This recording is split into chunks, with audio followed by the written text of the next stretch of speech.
Seja bem-vindo ao canal Informação Cristã. Antes de continuar, deixe um like e inscreva-se no canal para continuar recebendo novos vídeos. Muito obrigado e que Deus te abençoe.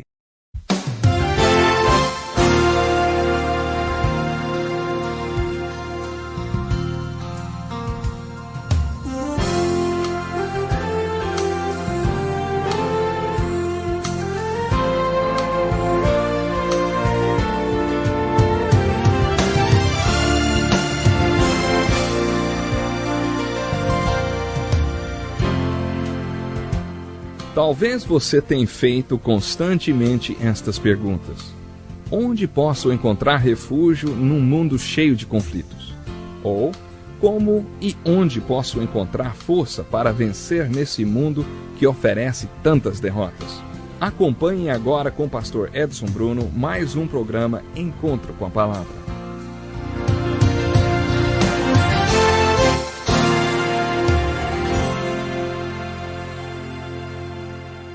Muito obrigado, Darrell. Felicidade estarmos juntos mais uma vez para o encontro com a palavra. Continuando nosso estudo do Velho Testamento, vamos analisar pela terceira vez o livro de Deuteronômio. Observamos que esse livro é uma coletânea de sermões que Moisés proferiu ao povo de Deus antes deles invadirem a terra de Canaã. Depois de caminharem durante 40 anos no deserto, eles finalmente decidiram assumir um compromisso de fé e atravessar o Rio Jordão para invadir a terra de Canaã e tomar posse de seus bens espirituais. A última coisa que Moisés fez antes de morrer foi dizer todos esses sermões que estão registrados no livro de Deuteronômio. Sabe, a nossa intenção é ter uma visão geral desses sermões. Em nosso último encontro, estudamos o sermão de Moisés sobre a graça de Deus. Isso está registrado nos 6 primeiros versículos do capítulo 9 de Deuteronômio. Esse sermão é seguido no capítulo 10 pelo sermão sobre a nossa resposta à graça de Deus. Isto é sempre enfatizado nas Escrituras. E agora, ó Israel, o que é que o Senhor teu Deus pede de ti, senão que temas ao Senhor teu Deus, que andes em todos os seus caminhos e o ames, e sirvas ao Senhor teu Deus de todo o teu coração e de toda a tua alma, para guardares os mandamentos do Senhor, os seus estatutos que hoje te ordeno para o teu bem? Os céus dos céus são do Senhor teu Deus, a terra e tudo que nela há. Mesmo assim o Senhor se afeiçoou a teus pais para os amar, e a vós, semente deles, escolheu depois deles, de todos os povos, como hoje se vê. Circundai, portanto, o vosso coração, e não mais endureçais a vossa cerviz.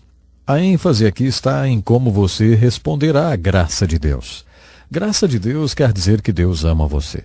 E Ele ama você não porque você é bom ou porque você não é bom. O amor de Deus não é condicional. Ele não está baseado em suas atitudes. Você pode afirmar, Deus me ama, não importa o que eu faça. Se você ama as pessoas com o amor de Deus, então você pode dizer que as ama, não importa o que elas façam. Não há uma razão para você amá-las. O seu amor não é condicional. Ele não depende das atitudes das pessoas.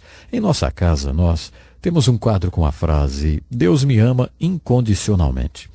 Sabe, essa é a primeira coisa que meus filhos veem quando chegam em casa à noite, mesmo que seja além do horário que deveriam chegar. Deus me ama incondicionalmente. No corredor tem outro quadro com a frase, eu amo você incondicionalmente.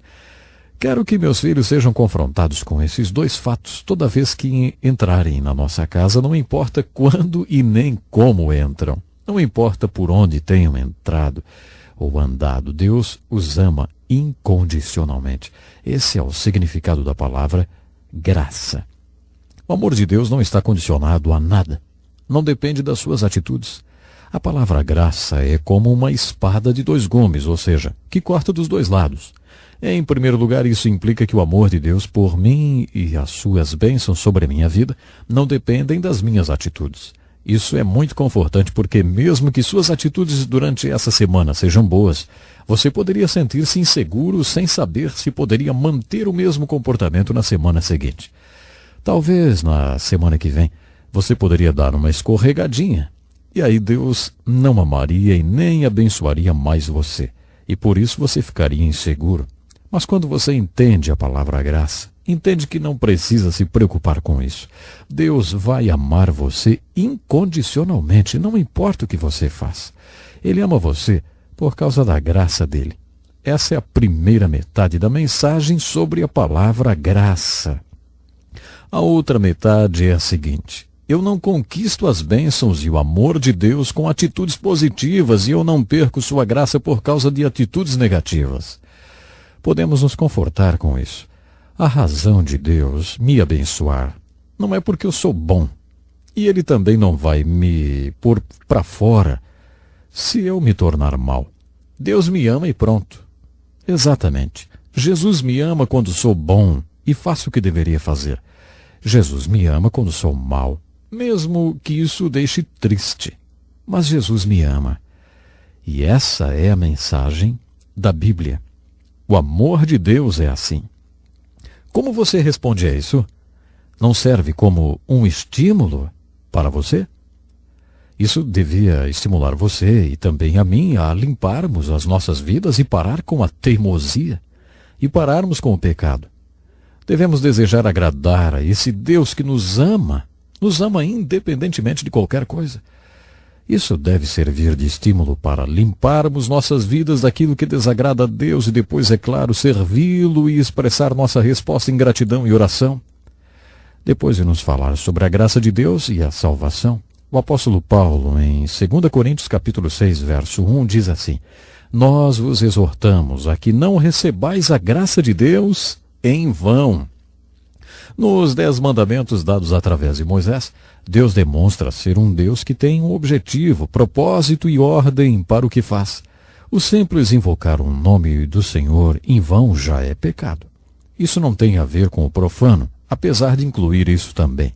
Isso se refere a expressar o nome de Deus em adoração e depois não agir de acordo com seu propósito.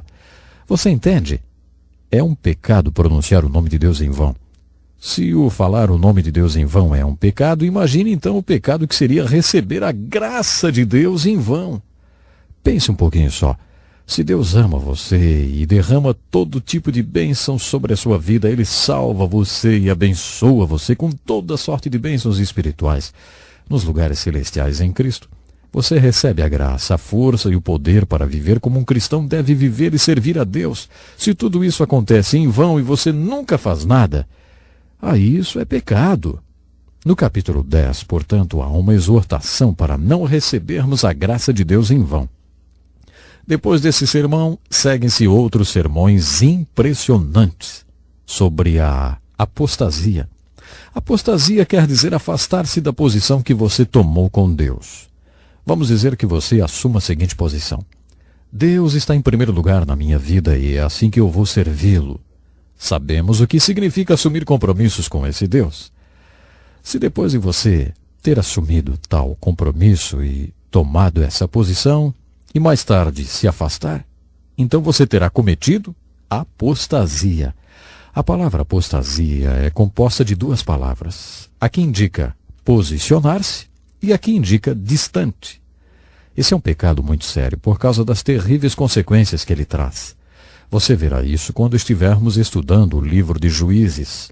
Na verdade, podemos observar isso em toda a história do povo hebreu.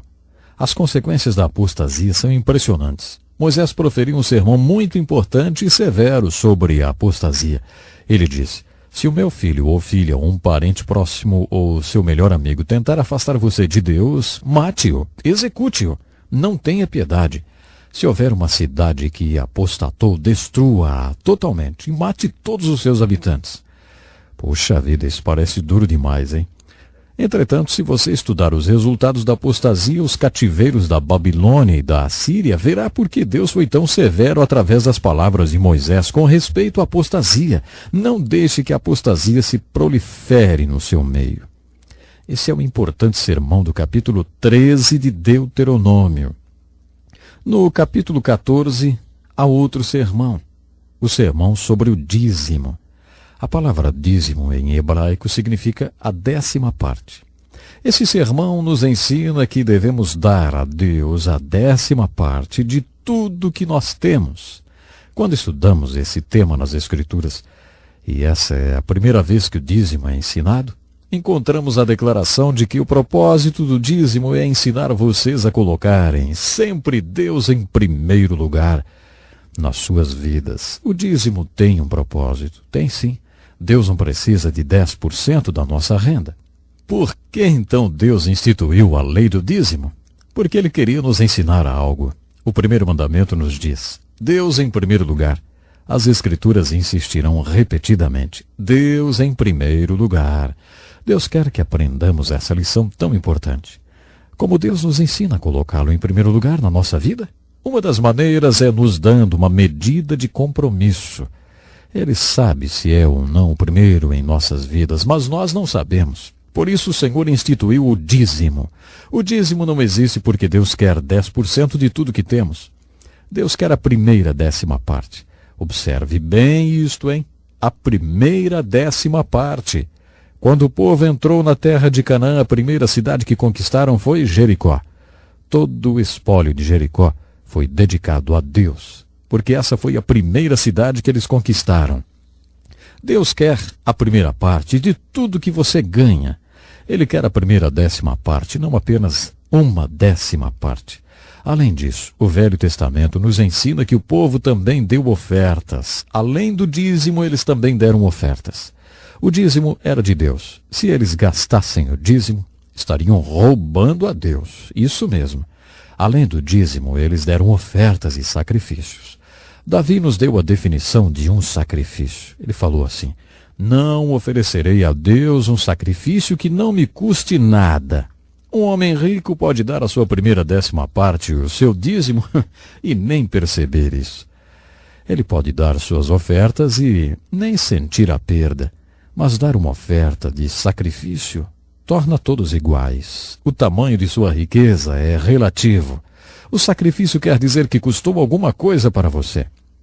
O mesmo se aplica a todos que ofertam. Quanto você precisa dar para que isso doa em você? Até que custe alguma coisa? Se você for muito rico, talvez tenha que dar muito mais até que sua oferta seja chamada de sacrifício. Já percebeu? Talvez você deu dízimo e também dê ofertas e nem sente isso, nem faz falta no seu bolso. Olha, isso não é sacrifício, hein? No Novo Testamento temos uma palavra que vai além. É a palavra mordomia. Essa era a palavra preferida de Jesus. Você sabe o que significa mordomia? Mordomia significa que tudo pertence a Deus. Quando sou um mordomo, não dou 10% como Jacó fez quando deixou sua casa e teve sua primeira conversa com Deus. Quando entendo o conceito de mordomia, entendo que tudo pertence a Deus e então o assunto passa a ser fidelidade e administração. Um dia estarei diante de Deus e Ele dirá: tudo era meu, o que você fez com tudo que eu deixei para você administrar? Agora eu quero que você preste contas da sua mordomia. Todos nós ouviremos essas palavras assim que passarmos para outra dimensão. Então não esqueça, prezado ouvinte, Deus precisa sempre estar ocupando o primeiro lugar em nossas vidas. É uma pena, mas o nosso tempo hoje já acabou. Eu gostaria que você continuasse lendo o livro de Deuteronômio e pedindo a Deus que Ele venha abrir seus olhos para você entender e aplicar essas verdades para a sua vida. Até o nosso próximo encontro, então. Que lição importantíssima. Obrigado, Pastor Edson Bruno. Prezado ouvinte, coloque em prática o que você ouviu aqui. Sem dúvida, sua vida será grandemente abençoada. Este é um estudo escrito pelo Dr. Dick Woodward, na voz do Pastor Edson Bruno. Escreva-nos e solicite o material. Nosso endereço é Encontro com a Palavra, Caixa Postal 2011, CEP 89201-970, Joinville, Santa Catarina. Até o nosso próximo encontro com a Palavra.